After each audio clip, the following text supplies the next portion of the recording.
Good morning, and welcome to another wonderful episode of Daybreak. I'm Addison Deal. And I'm Brandon Krasowski. After a wait lasting over a year, the Pittsburgh Playhouse is reopening and debuting their musical of the semester.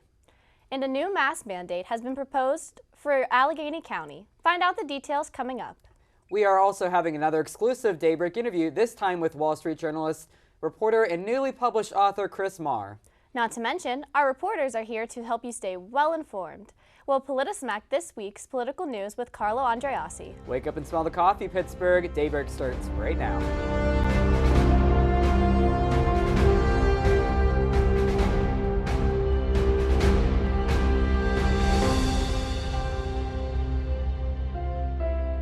Welcome back. Here's your campus news, starting with your weekly weather update with Alexa Shawless. Thanks, Addison and Brandon. This week, it looks though as we are finally making our bumpy transition to a more normal-looking fall climate. Aside from a few outliers with temperatures in the mid to low 70s, the expectation for this week is relatively cool, with weather averaging in the mid 60s. Although there might be some mild showers, it looks as Pittsburgh will be luckily missing any storms that might be coming this week. Expect cloudy weather and take advantage of the sun while it is still out, because it might not stay for long as we continue our transition into the colder half of our year. So make sure you break out your fall fashion as the temperatures continue to drop. Now back to you, Brandon and Addison.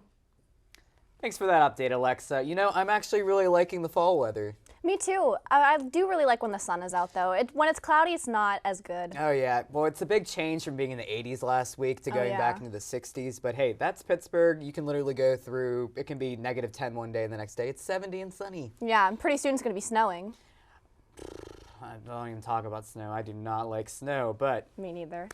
what are you going to do about it? It's Pittsburgh. Yeah. Now let's dive into the news that matters most, starting with this week's campus news. On October 11th, the Center for Media Innovation held an event celebrating queer media over the last 50 years. The event featured a panel of queer journalists, communicators, and bloggers of all different kinds of publications. The panel discussed queer media in today's society, as well as reflected on past queer media. An exhibition of queer news from 1973 to present time was also featured.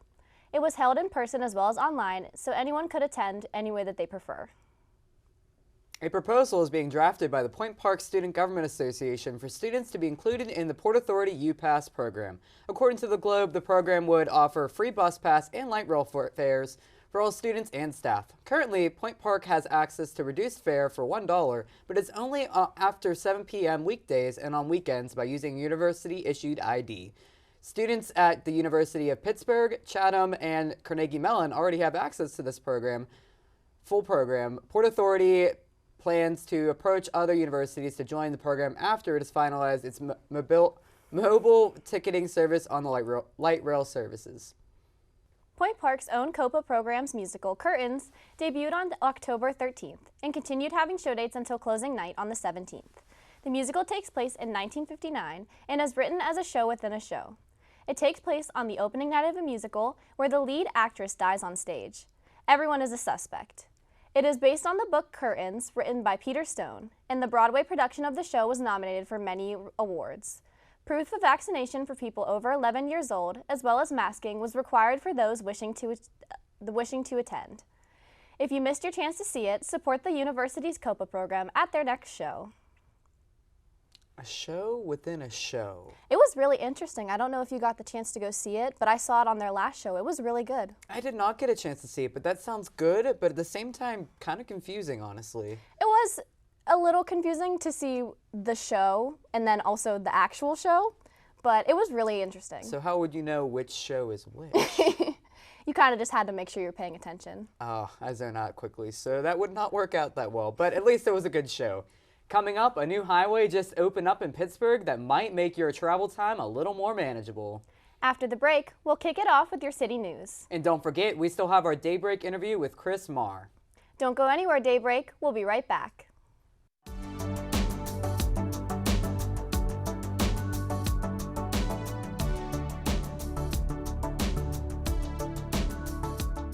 Good evening. Good evening. Good evening, and welcome back to Newsnight. Most of the student body of the Pittsburgh Public Schools. Some of the United States allies. Thursday, the FBI was seen raiding. Let's get started with today's forecast. Today's high will only reach about 31 degrees. It's looking a little cooler than we've seen in the past few weeks. All this and more, All this and more All this and more coming up on Newsnight. coming up on Newsnight. coming up on Newsnight.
Welcome back to Daybreak. Pittsburgh has had a busy week, so we'll let you know what you've missed.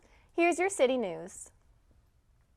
A new mask mandate was proposed by the Allegheny City Council. According to WPXI, Councilmember Olivia Bennett made a motion on Tuesday, October 12th because of the transmission rate of COVID-19 rising. With the new proposal, masks would be required for indoor gatherings when transmission rates are in the moderate category. A previous bill was introduced to county officials on Tuesday, September 14th, but was denied over legal concerns. The current bill would allow the Allegheny County Health Department to implement the mandate. The bill was not voted on, but instead was sent to the committee for more discussion. The first major roadway built in Pittsburgh since 1989 opened on October 15th. The Southern Beltway is the new 13-mile highway that was under construction for the last 5 years. It links Route 22 with the Interstate 79 in order to provide a less congested route than the Parkway West. It cost $900 million to build, and after having the production plans in place since the 80s. A ribbon-cutting ceremony took place to celebrate the opening, and the road opened up in sections until the entire highway is opened and adjusted. A new grocery store is coming to Pittsburgh's Hills District. According to the Tribune Review, Salem's Market will be coming to the former Shop and Save location at the Center Hellman Plaza. The Shop and Save closed in 2019, leaving residents without a local grocery store. Salem's Market will have all the essentials for residents, including fresh produce, household items, and a pharmacy. There is no word yet on when the grocery store will open, as it is in the planning stage with the Hill Community Development Corporation. A new grocery store, that's exciting. Oh, for sure. And for the people that are in that area, having that grocery store, especially in an area that's, low income, that'd be great so they don't have to catch a bus or anything like that. And fresh produce anywhere in the city is really nice. Oh, definitely. I mean, with Target coming downtown soon, we'll have that as well. So, again, you won't have to go to McKnight just to go get your groceries. Wall Street Journal reporter Kris Maher sat down with Daybreak producer Sam Heidman to discuss his new and first book release. The book, entitled Desperate, A Battle for Justice and Clean Water in Appalachia, recounts the story of a West Virginian legal battle between the state's largest coal company and environmental lawyer, Kevin Thompson. And this interview comes just in time, too, as the book was just released on Tuesday, October 12th. It's available for purchase at any local book retailer as well as online. Enough chit-chat. Let's get into it. This is our Daybreak exclusive Kris Maher interview. I am joined with author and reporter for the Wall Street Journal, Kris Maher. Kris, thank you so much for joining me. Thank you. Thanks for having me. It's great to be here. Thank you very much. So as we begin, would you like to just give us a brief description about your new book? Sure. So yes, it's desperate, an epic 7-year battle for clean water and justice in Appalachia. And it really was kind of a 7-year battle that took place in Mingo County, West Virginia. And it's a story about a water contamination lawsuit, but also gets into the history of the county and coal mining. But primarily it's about what these people went through with their toxic water coming out of their taps. And the lawyer, Kevin Thompson, who represented them for all that time and kind of, really went through a lot in this case to represent them over 7 years. So, Kevin Thompson, could you tell us a little bit more about him as an individual? Sure. He's really a character. He's incredibly dedicated attorney, and he's a brilliant guy, and he's also incredibly empathetic, or he really gets close to his clients. So in this case, and he's had many in West Virginia, but this particular one I think is the defining one of his career. He really got to know the clients and kind of almost became like an extended family member for some of them, I think. He'd be able to just drive down the road and kind of go into their home and, have meals with them. So he got really close to them. And he also, there was just so much that he went through in this case. At one point, he was sued by Massey Energy for defamation. He had been trying to get the people bottled water and then a municipal water line from a nearby city. And he had made some statements to some county officials, and the company got wind of that, and they didn't like what he had said there. So he was, really under the gun during this whole case. So aside from Kevin, I believe that one of the main contributors to this book would be the citizens themselves, the people who were afflicted by this water crisis. So how did they get their voice heard in your book? What things did they say that, really stuck with you and really added to, the general content of it? Mm-hmm. It's a really good point, because I do feel like a lot of what this story is about, well, my role in it is sort of to help give voice to these people. I mean, I think Kevin Thompson's role was to do that in the courtroom setting and through the judicial system. But I really wanted to write the book because I wanted the story to be out there. It's not very well known compared to other water crises like the Flint, Michigan crisis or others. And so, so I had some amazing conversations with people in their homes, and, it was always powerful to hear their stories of what they had endured, what they had gone through with their water, their frustrations with the case itself because it took so long, their relationship with Kevin and how that had changed over time. There's just a lot to get into there. I mean, I think, some of the things that are just coming to mind right now are just times when I was in people's homes, like sitting at their kitchen table and seeing, mason jars of water that they had kept from their kitchen sink, say, and it really bringing home what they had lived through for, all that time. Yes, and the case between Kevin Thompson and Massey Energy is the main subject of the book. However, you do go into some of the previous conflicts that have also occurred in the Mingo County area. Would you like to share a little bit about those? Yeah, so it's a really storied place, and it has a lot of kind of really American history there. I mean, it's where the book takes place is in Mingo County, as you said. It's right on the border with Kentucky, so it's along the Tug Fork, which is this kind of winding river. It's very mountainous, very beautiful. It's green hills, and it's just really picturesque. And I love going down there actually because of the history that's still alive there, and just a beautiful place. But so one episode of the history that I get into in the book is the Hatfield-McCoy feud, which took place there were kind of two distinct episodes of that in the 19th century.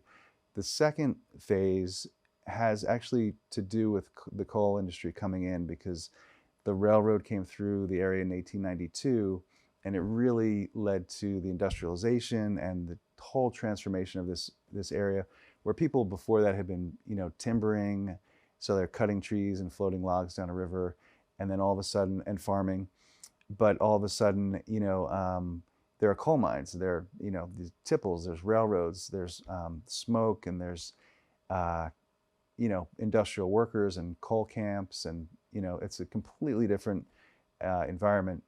And that kind of leads into the next phase of conflict in the area, which was during the union organizing drive in the 1920s, especially 1920 itself, which is when the Matewan massacre took place in Matewan, where some detectives who'd been hired by coal companies had a shootout with the sheriff of Matewan and some coal miners, and 11 people were killed. So for a long time, this was, the biggest shootout in American history, and it's really emblematic of this conflict at the time between the coal operators and the people there, and how they were fighting for really safety, wages, and just to live kind of a freer life, because they were in those days living in company towns where they were getting paid in what's called scrip, which is like it's a currency of the coal company. So it's not U.S.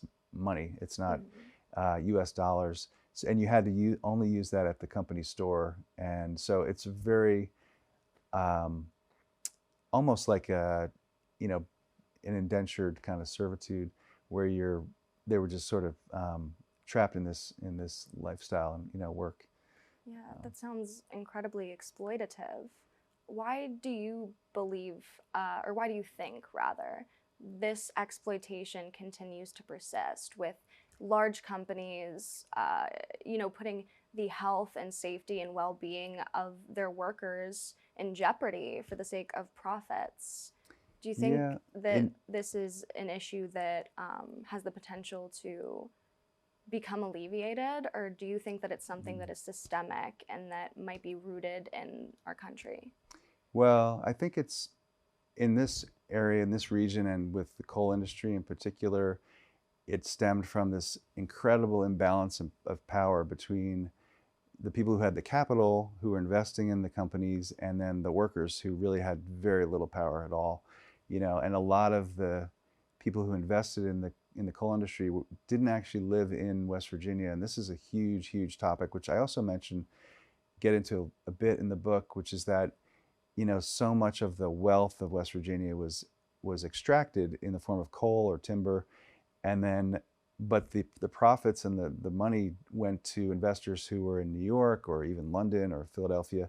So the people didn't get to benefit from that, who lived there. And just to take it like one other step, not to get too far into the details, but a lot of this was enabled because in the early days of coal mining, landmen or people that had been hired by these investors came through and they bought up all the rights to the minerals, and so that basically when the coal was mined, the people who lived on the land, who they may have been forced out of their homes anyway, but if they didn't get to benefit from this financially and economically, and that's really really had been a hard, difficult thing for the state, even to this day. So, and just want to mention too, though, that one of the biggest changes that did take place here in Mingo County, especially, was when the unions were organized. It didn't actually happen in that 1920s era. The coal operators actually kind of won that battle, but later when President FDR, Franklin Delano Roosevelt, passed federal legislation, a lot of industrial unions organized, and including the mine workers. So that drastically improved safety conditions for miners, throughout West Virginia and the whole country as well. So that is one change. And then, just to take it one tiny step further, over time the union also got weaker, and some people argued that safety conditions deteriorated after that when the union wasn't there to look out for safety as much. So Kevin Thompson, he isn't an outlier case. Obviously, there are plenty of legal counsel who want to do something, want to create change where they see issues. But sometimes lawyers will stray away from these kinds of cases. This one took 7 years. Do you think that it's because they see the results as maybe being inevitable, or do you think that it comes from a place of, fear? Yeah, so I think in Kevin Thompson's case, he had no fear about taking on a large corporation, and he's done that subsequently after this case, he's sued other companies and had successes. And one of his mentors is a lawyer in New Orleans who had sued Exxon Mobil, and so that's one of the biggest companies in the world. So they weren't intimidated by that, but I think looking back, it's a separate question to say whether he would have taken the case on, whether Kevin would have taken this lawsuit on, or if he would have had the same enthusiasm that he did in the beginning, because he really didn't know what he was getting himself into initially. He's suing Massey Energy in Mingo County in southern West Virginia in the coal fields, and Massey is the biggest coal company in West Virginia and Appalachia, and its CEO, Don Blankenship, is also very well known for not caving into lawsuits and for, he even admitted this, and it's mentioned in the book, that, one of the strategies is to drag these lawsuits out as long as you can, kind of starve out the lawyers, and then, you have much better leverage to get a favorable settlement. So, some of the people, when Kevin took this case on, he was kind of naive in a way, and he was getting himself into something he didn't really, know. Thanks, Sam. I don't know about you, but I'm definitely looking forward to taking that break and reading that book. Speaking of breaks, when we come back, our reporters will take over. Well, PolitiSmack, this week's political news with Carlo Andreassi. Stay tuned, everybody.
Forty 40% of food in the United States is never eaten.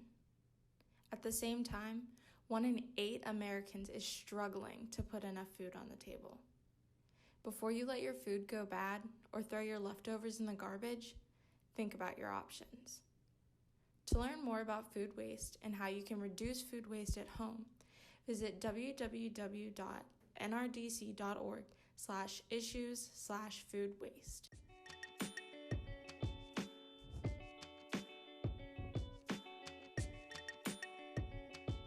Welcome back to Daybreak. This is PolitiSmack. I'm Carlo Andreassi. Former President Donald Trump is back, and it seems as if he never really left to begin with. On Saturday, October 9th, he held a rally in Des Moines, Iowa. Though he hasn't fully announced that he'll be running for president again in 2024, it's been heavily implied to the point where it's only reasonable to assume that he is.